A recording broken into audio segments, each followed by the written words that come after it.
Microscopic Milton is very small indeed.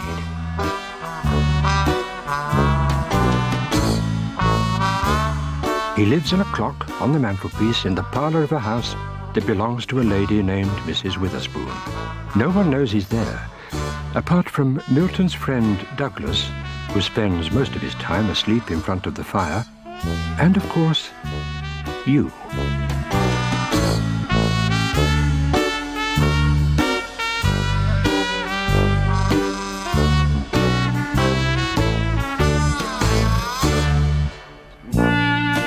It was a warm summer's day, and Milton and Douglas had decided to have lunch in the garden. They were having jam sandwiches, one of their favourites. Unfortunately, they weren't the only ones who liked jam. "It's no good," said Milton. "These flying bugs are ruining my lunch." "You mustn't annoy them," thought Douglas. "That's how people get stung." But Milton had had enough.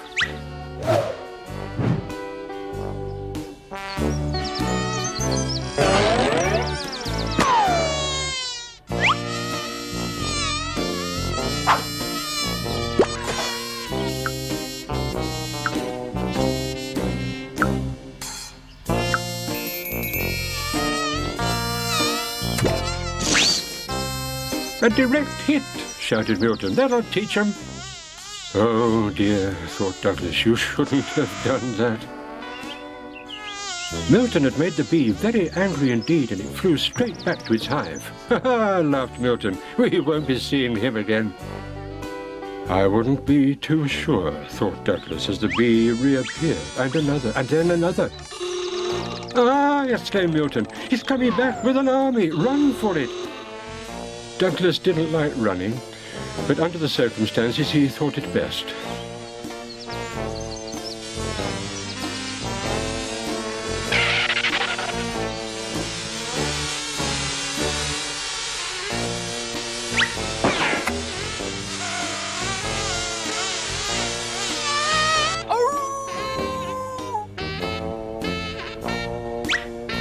"Oh, I've never been to the vet's before," said Milton. "It's very exciting." Douglas didn't agree. "I'd better wait here when you go in to see the vet," said Milton, "just in case he examines behind your ears." Just then a voice on the loudspeaker said, "Mrs. Witherspoon and Douglas to surgery, please." "Come along, Douglas," said Mrs. Witherspoon. "We'll soon have you better." Milton jumped onto a chair as Mrs. Witherspoon took Douglas in to see the vet. "There are animals here I've never even seen before," thought Milton. "I must have a closer look." "How do you do?" said Milton to all the animals. "My name's Milton." He was just about to say hello to a white mouse when he accidentally stood on the mouse's sore tail. The mouse squeaked very loudly. The owl heard the mouse, and, as we all know, owls eat mice. It flew towards Milton and the mouse, who ran for their lives. Suddenly a cat noticed the owl and pounced. The big dog saw the cat, and the whole thing began to get out of hand. "What on earth is going on out there?" said the vet. "Sounds like someone has started a riot." "And I can guess who," thought Douglas. Later that afternoon, Milton and Douglas were sitting in the garden feeling sorry for themselves. "You were right, Douglas," said Milton. "Annoying bees can be very dangerous indeed." Just then Mrs. Witherspoon appeared. "You poor dog," she said. "You've had such a terrible day.